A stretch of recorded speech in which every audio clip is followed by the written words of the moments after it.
Well, our plan is not limited to swearing in. Our plan goes as far as complete liberation of the people of Uganda, complete restoration of constitutional rule. It is not only about swearing in. We are taking all steps to liberate ourselves. Of course, it all ends with swearing in by various leaders, but it is not the first or second step. It comes at its right step to get justice. And we don't have to have any personal relationships with the justices or the judges of the courts to get justice. Justice should be availed for all Ugandans that go seeking for it. So for the justices of the Supreme Court to go personal, that is yet another exposure for them. We took this petition to the Supreme Court not for our own benefit, but for the benefit of Ugandan democracy, for the benefit of the people of Uganda, for the millions upon millions that turned out to cast their vote on election day. They needed justice. And what Mr. Winyidoro and his fellow justices did was not only to hurt us or to hurt the people of Uganda, but it was also hurting and shaming the entire judiciary. Because Mr. Winyidoro presides over the judiciary, and what he does is a reflection of the image of the judiciary. And I must also add that what Justice Chisache did was not again for herself, it was for the judiciary.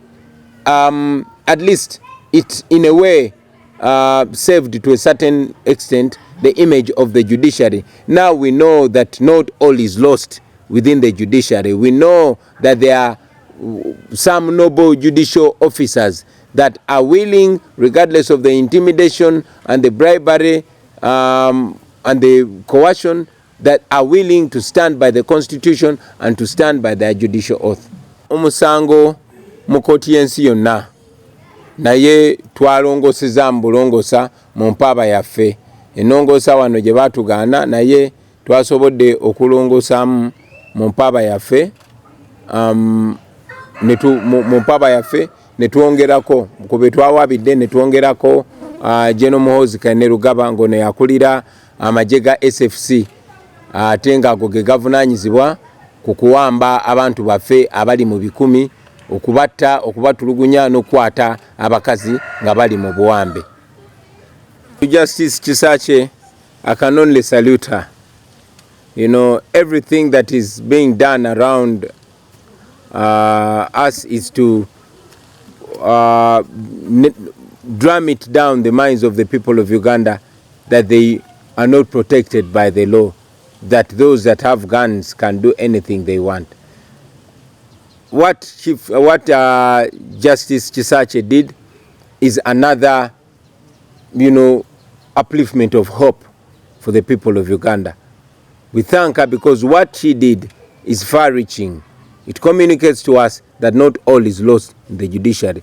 It communicates to us that indeed there are some noble judicial officers that will stand by the law. So we salute her, and we want her to know that she communicated to so many other judicial officers. Maybe she is going to be a big source of inspiration for future judicial officers. I mean, we've had some judicial officers like the great late Ben Chiwanuka, who paid the ultimate price for standing by their judicial oath. We salute her and tell her that even amidst a spoiled world, we can still have good people. Now, to those other justices that were intimidated by the Chief Justice, that were ordered to do illegal things, that were given illegal orders and they went by them, we tell them that you signed and swore to stand by the law, not by any individual. And the law will be there long after those so-called powerful people are gone. So your honor is more important. Your credibility is more important than the, short-lived security or benefits that come with bending the law and denying the people of Uganda justice. At least Justice Chisache knows that she will be celebrated throughout her life or even after her life. Are you part of this petition? We filed a petition with the International Criminal Court against General Museveni, and now we amended it to involve his son, who has presided over the abductions and murder and torture of hundreds of Ugandans. So yes, we filed a petition. I've not seen the one on social media, but I mean, it would be a good thing to see many more petitions filed against these criminals. When did you file? We filed this petition quite a while ago during the campaigns, but we instructed our international lawyers to amend it and also include General Muhoozi Kainerugaba, the commander of SFC, which SFC is responsible for the abduction and murder of very many Ugandans, which is actually still ongoing. Is it the one including the list of people? Right now, it's diversionary. I would rather major on majors and minor on minors, especially at certain times. We are at a time where all Ugandan cameras need to shine a light on a grave inconsistency in the Supreme Court. This is the highest court of the land, and I would rather we give all attention to this matter because it is very grave and because it is of grave importance.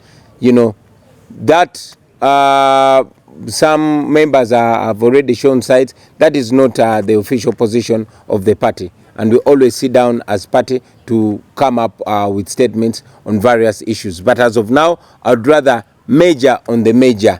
We have a Supreme Court here that has been exposed, and there's been every effort to divert the eyes and minds of the people of Uganda from this, and I insist that we focus on this to ensure that all people of Uganda see the Supreme Court for what it is, see the Chief Justice for what he is, looking at what he says or does. And if we give importance to this, we'll find that it answers all these other questions. I mean, this is you driving me to the parliament, which is another arm of government, when we have the judiciary, which is clearly messed up.